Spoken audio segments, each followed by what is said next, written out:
कैसे आप सब लोग। तो आज है पुत्रा एकादशी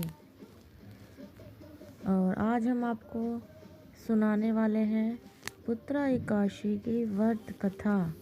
तो ध्यान से इसको सुनिएगा। जय श्री राधे कृष्ण। आप सभी का आपके अपने channel Ambani GDS mix content में आपका दिल से बहुत बहुत स्वागत है। तो वीडियो को पूरा देखिएगा, इसकी बिल्कुल भी मत करिएगा, ये भी आपकी समझ में आएगी।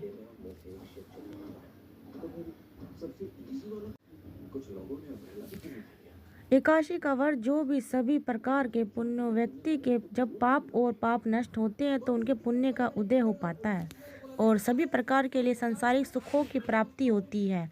हिंदू धर्म में तुलसी का बड़ा ही विशेष महत्व माना गया है। माता तुलसी जो कि अपने भक्तों के सभी प्रकार के पापों को नष्ट करने वाली है और भगवान विष्णु को जो कि तुलसी दल अति प्रिय होती है। बिना तुलसी दल के भगवान विष्णु उस पूजा को स्वीकार नहीं करते हैं और जहाँ पर तुलसी का वृक्ष होता है वहाँ पर यम के दूत भी ऐसे में नहीं आते जाते। इसलिए चाहिए कि माता तुलसी का पूजन करें और तुलसी वृक्ष के नीचे जो कि दीपक जलाने चाहिए। इससे माता तुलसी अपना कृपा प्रदान करती है। माता तुलसी का विवाह जो कि भगवान शालिग्राम के साथ कार्तिक के महीने में किया जाता है और एक दिन भगवान विष्णु का पूजन करना चाहिए। भगवान विष्णु के पूजन के साथ साथ माता तुलसी का पूजन करते हुए कथा श्री श्रवण करना चाहिए। इससे भगवान विष्णु और माता तुलसी का कृपा प्राप्त होता है।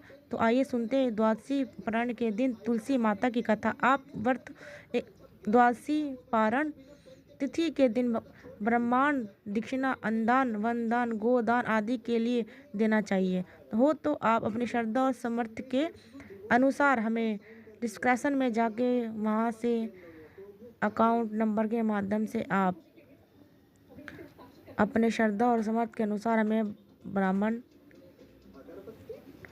बोलिए। कमेंट में जय माता लिखे। प्रेम से माता तुलसी जी की, भगवान श्री हरि विष्णु की जय, माता लक्ष्मी की जय बोलिए। भगवान शालिग्राम की जय, एकादशी माता की जय, देवी देवता की जय। तुलसी से जुड़ी हुई एक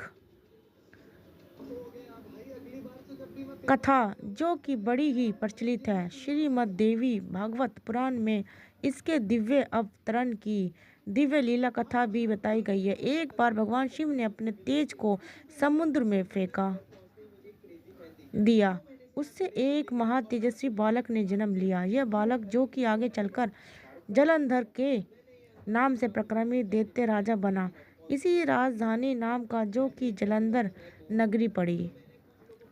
दैत्यराज कालनेमी की कन्या वंदा का विवाह जलंधर से हुआ।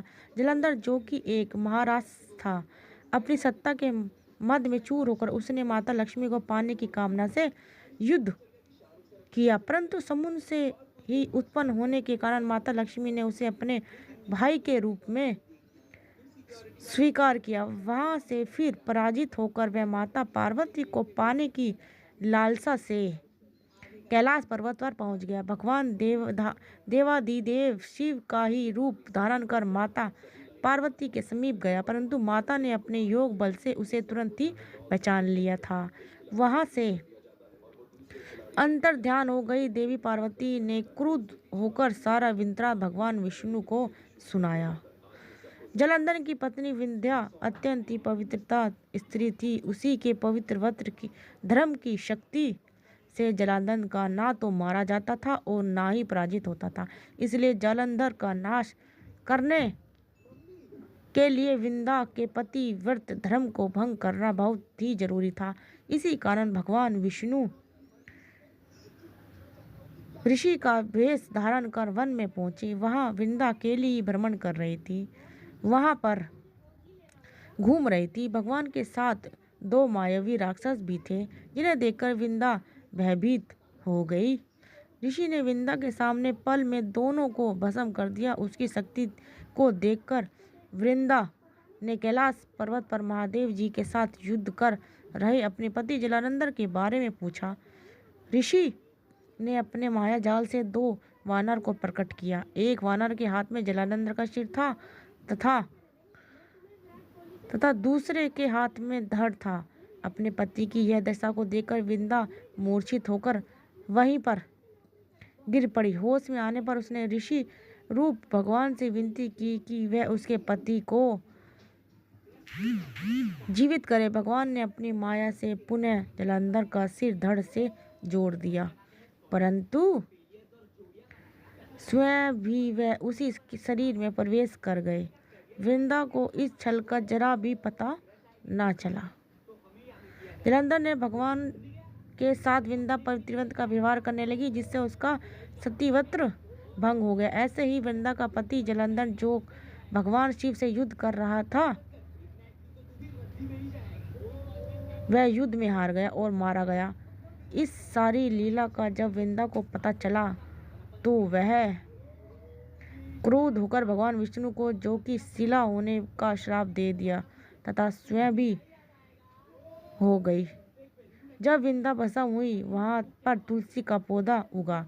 भगवान विष्णु ने वृंदा से कहा कि हे वृंदा, तुम अपने सती के कारण मुझे लक्ष्मी से भी अधिक प्यारी हो गई हो। अब तुम तुलसी के रूप में सदा ही मेरे साथ रहोगी। जो मनुष्य मेरे शालिग्राम रूप के साथ तुलसी का विवाह करेगा, पूजा करेगा, उसे इस लोक और परलोक में विपुल यश की प्राप्ति होगी। जिस घर में तुलसी होती है, वहाँ पर यम के दूत भी ऐसे में नहीं आ जा सकते। गंगा व नर्मदा के जल में स्नान तथा तुलसी का पूजन बराबर माना जाता है। चाहे मनुष्य कितना भी पापी क्यों ना हो, मृत्यु के समय जिसके प्राण मंजीर रहित तुलसी और गंगा जल मुख में रखकर निकल जाता है, वह पापों से मुक्त होकर वैकुंठ धाम को प्राप्त होता है। जो मनुष्य तुलसी व आंवले की छाया में अपने पितरों का श्राद्ध करता है, उसके पितर भी मोक्ष को प्राप्त हो जाते हैं तथा सभी प्रकार के पापों का नाश होता है तथा सभी प्रकार के मनोरथ सिद्ध होते हैं। तो बोलिए प्रेम से भगवान विष्णु की जय, माता लक्ष्मी की जय, माता की जय। इस बार पुत्रा एकादशी का व्रत, जो कि 10 जनवरी को 2025 के दिन शुक्रवार को पड़ा है।